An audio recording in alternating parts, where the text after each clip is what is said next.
पहले मैं आपको, आपकी मीडिया की तरफ से मैं सभी श्रोताओं को, सभी अपने अनुयायियों को जय श्री राम बोलता हूं। मेरा नाम श्रीकांत दुबे, मैं ठाणे लोकसभा क्षेत्र से बिलोंग करता हूं। सर क्या कहेंगे देवेंद्र जी की लोकप्रियता को लेकर, क्या कहेंगे महाराष्ट्र में? देखिए, देवेंद्र जी के बारे में जो भी कहा जाए वो कम है।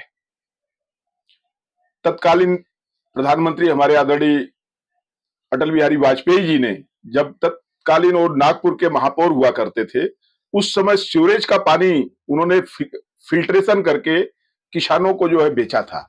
तब 16 करोड़ रुपए उन्होंने उससे आय अर्जित की थी। इसके लिए तत्कालीन प्रधानमंत्री अटल बिहारी वाजपेयी जी ने उनको सम्मानित किया था।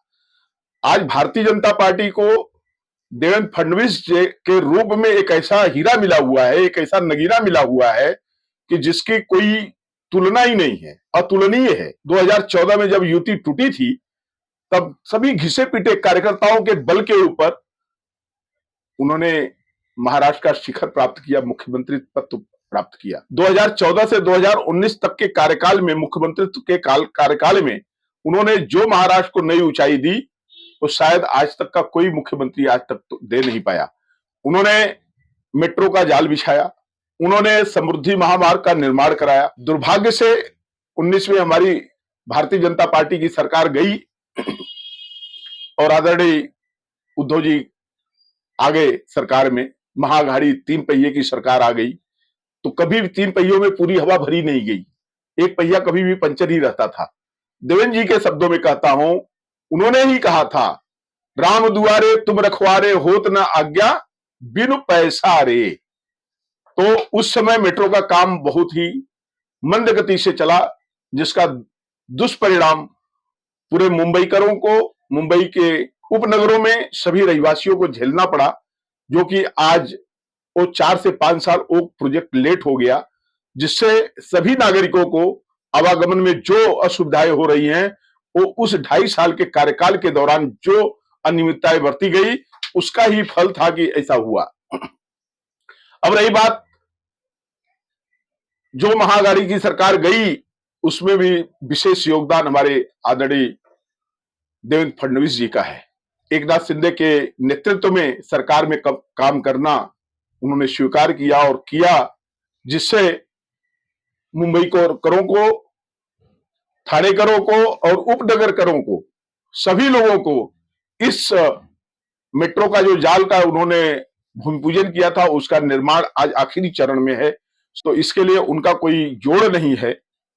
हिंदुत्व विचारधारा तो उनके अंदर एक आग के समान है, आग के गोले के समान है। और ये हिंदुत्व की विचारधारा आज की नहीं है, भारतीय जनता पार्टी के हर कार्यकर्ताओं में आज की नहीं है।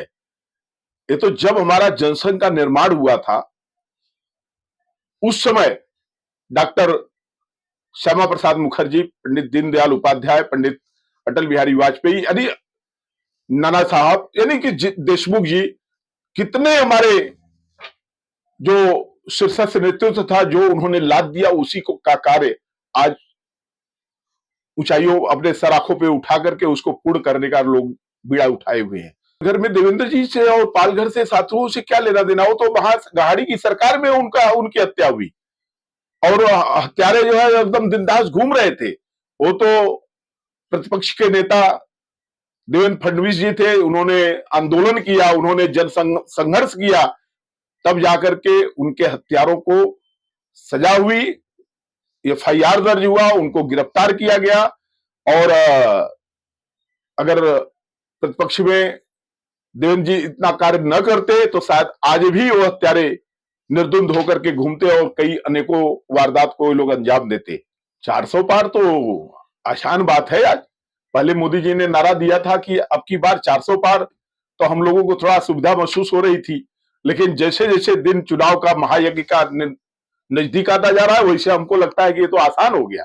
थोड़ा कम सीट का लक्ष्य रखा गया, और रखना चाहिए था। मोदी जी ने कार्य किया, 3 तलाक, 370, घर घर नल से जल, स्वच्छता योजना, इज्जत घर, यानी सब कुछ उन्होंने जो दिया देश की जनता को, इससे अब लग रहा है कि वो आसान हो गया। कहते हैं, मैं देवेंद्र जी के बारे में कहता हूं, देवेंद्र जी के मुख से, मुखाग्र बिंदु से एक कविता आई है कहते हैं कि दुनिया का हर शौक पाला नहीं जाता, दुनिया का हर शौक पाला नहीं जाता, कांच के खिलौने को हवा में उछाला नहीं जाता। मेहनत करने से मुश्किलें हो जाती हैं आसान, मेहनत करने से मुश्किलें हो जाती हैं आसान, क्योंकि हर काम तकदीर पे टाला नहीं जाता। ये फडणवीस जी की है। इसलिए मैं आपको ये सुनाया कि कहीं लोगों को शायद न जानकारी हो, तो ये भी कविता उनके द्वारा कही गई है। और जो उन्होंने कहा 2019 के चुनाव के बाद में 2021 में कि मैं तो उस समुद्र की धारा हूं कि मैं फिर से वापस आऊंगा, आप किनारे पे एक मकान नहीं बनाना। तो आए, आकर के दिखा दिया। और जितना भी बोला जाए भारतीय जनता पार्टी के नेतृत्व के बारे में, देवेंद्र फडणवीस के बारे में, उतना कम है। मैं तो प्रभु से यही वंदना करता हूं, प्रार्थना करता हूं कि उनको और भी आगे ले जाने के लिए उनको अच्छा स्वास्थ्य और अच्छा संगठन और भी बढ़ा करें। यही शुभकामनाओं के साथ में वंदे मातरम, भारत माता की जय।